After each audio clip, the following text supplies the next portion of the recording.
Thank you very much. I must say that I'm delighted, very happy, and very pleased to be here on the stage with so many wonderful, smart, gifted leaders. And I want to take an opportunity to welcome each and every one of you to Capitol Hill. But I didn't grow up in a big city like Washington, D.C., or Tehran, or I didn't grow up in a big city like Cairo, Rome. I grew up on a farm in rural Alabama, 50 miles from Montgomery, outside of a little place called Troy.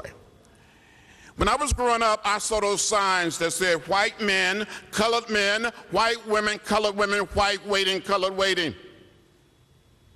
I asked my mother, my father, my grandparents, my great-grandparents, why segregation, why racial discrimination?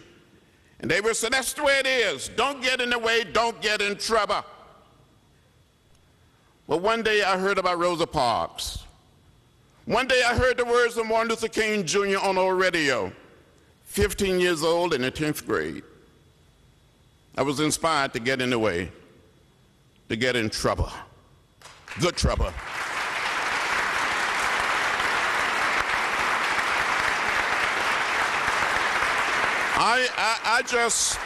I want to thank each and every one of you for getting in the way, for getting in trouble, good trouble.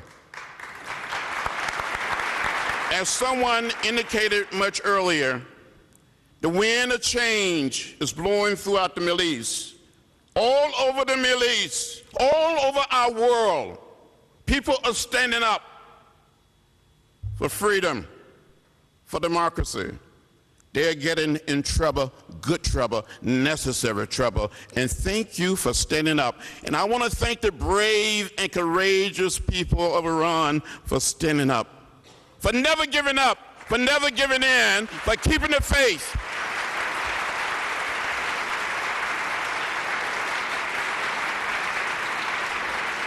Happy New Year to all of your friends and family in Camp Ashraf, and the people in Iran who are so committed to peace and to change. Iranians are marching for peace and democracy. Keep it up. You must keep the faith. You must keep your eyes on the prize. Hundreds and thousands and millions of people around the world are standing with you.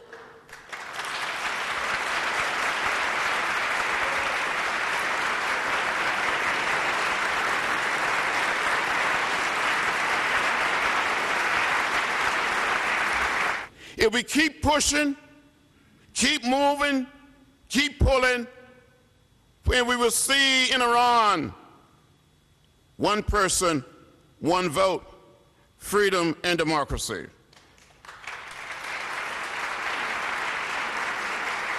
One of the speakers indicated, as Dr. King did on so many occasions, the time is always right to do right. The time is now. Not next week, not next month, not next year, but now. Thank you very much. It's great to be here in Washington today and have a chance to be with a group of concerned citizens. Citizens that are concerned about things that are going on in their native country, citizens that are concerned about the democracy for their countrymen and other people around the globe.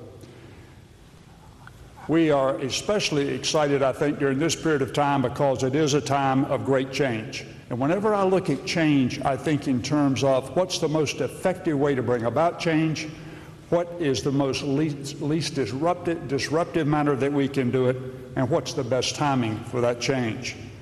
But when it comes to changing a regime, that is the toughest challenge, I think, that anyone could face in terms of making a change. But as a recent result of what we've seen going on throughout the Middle East, starting first of all in Egypt, and now spreading over into Libya, now we see Bahrain, I think we all realize that the time for change is now. Whenever people are oppressed, whenever dissidents are jailed and are imprisoned, when other undemocratic methods are used to torture, kill, and maim people, whenever there is a resistance movement ongoing in the country, it is obvious that things are going to change. We see today in many of the countries in the Middle East the radical fundamentalist efforts that are taking place, in many cases inspired by the current regime in Iran. Make no mistake about it. The current regime that we face today in Iran is a force that has to be dealt with as they attempt to impose their will on others throughout the region. Like many of you, I've noticed that there's certain elements in the media that tend to think that the change we've witnessed in Egypt is a magnificent outcome that represents the model that should work anywhere in the world. But after all, they will argue that any time that people speak out expressing their desire for freedom and relief from an oppressive regime, then we should make it happen. I'm a little more reserved for that. For one reason, what we saw take place in Egypt was done in an environment where the people with the guns, the army, if you would, was supportive of the people. They listened to the people. They didn't turn against their people. And so they were able to bring about change.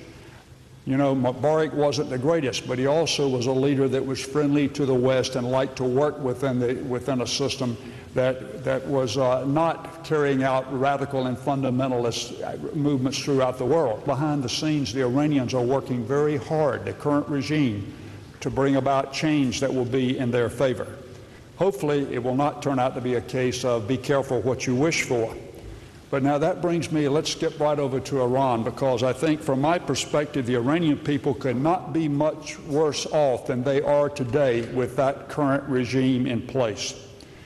The mixture of theocracy with autocracy, with an extremist and expansionist ideology, is one that continues to defy the international community. And I believe that most Iranian people and the supporters of the great people of Iran, those that are external, realize that the world would benefit from a change in regimes. Unfortunately, in Iran today, the people that are in power are the ones with the guns. And so it makes it more difficult to bring about change. Many Iraqis won't change. They're being suppressed by the people with the guns, the people that are in power there today. And so compounding that issue is the fact that Iran has the largest organized resistance to Iran's current regime, has been declared a foreign terrorist organization. That's the MEK. They have been declared that by our own State Department, which in my opinion is a mistake and one that we should rectify, not tomorrow, but immediately.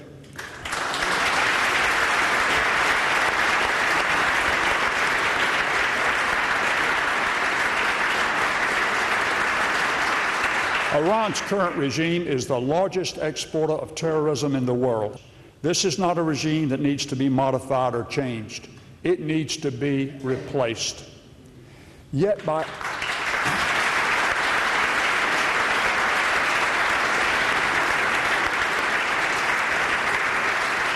having the MEK on the foreign terrorist organization list, we have weakened the support of the best organized internal resistance movement to counter a terrorist-oriented, anti-Western world, anti-democratic regime in the world.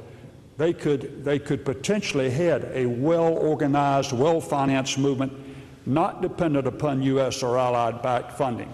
And the MEK is the only organized movement with a clear platform calling for a secular system in Iran.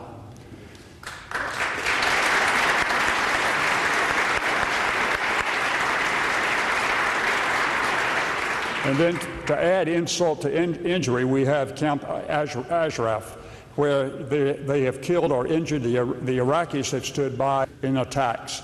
They stand by today as the 210 loudspeakers blurt out obscenities, and just the idea of living with that is something that says we need to take action right now. And I would submit that today the U.S. should add our leadership to an international effort to go in and protect the people of Camp Ashraf, since a recognized international principle is to protect.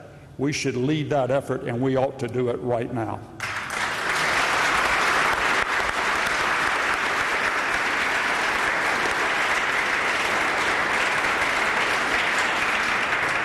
You know, our great allies took the MEK off the list back in 2008, and they were followed by the European Union.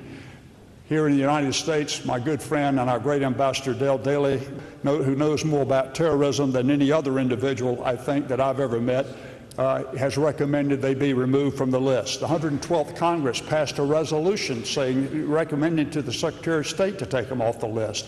And then most recently, of course, we've had a ruling by the U.S. Court of Appeals that said the MEK was denied due process when they were put on the list to start with. So make no mistake about it, this is a well-organized group that is not a terrorist organization, that we need to provide the tools to let them lead the movement for change in Iran.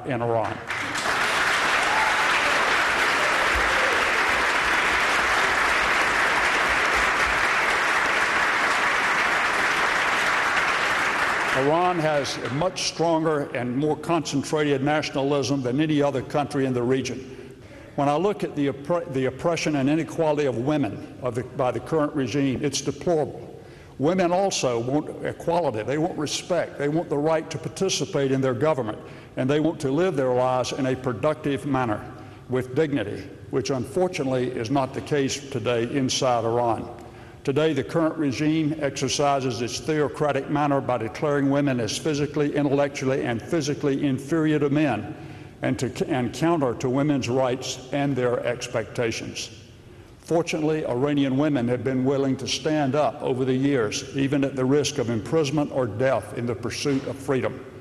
By removing the MEK from the FTO list, by allowing them to combine with the power of women and the youth in Iran, is probably the best thing America could do to lead the way in allowing Iran to have a more democratic government. We've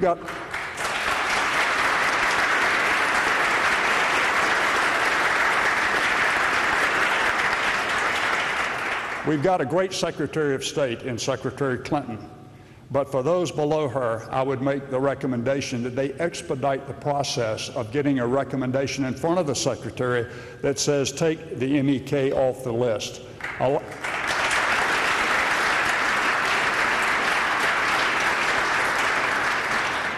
I know the thoughts and prayers of those of us here today is that democracy will prevail in the Middle East, but in such a manner that peace and stability will be maintained. And I know that we all hope that the MEK will be removed from the FTO list and allowed to continue their efforts to bring about change in Iran for the sake of the Iranian people as well as for the international community. Thank you very much.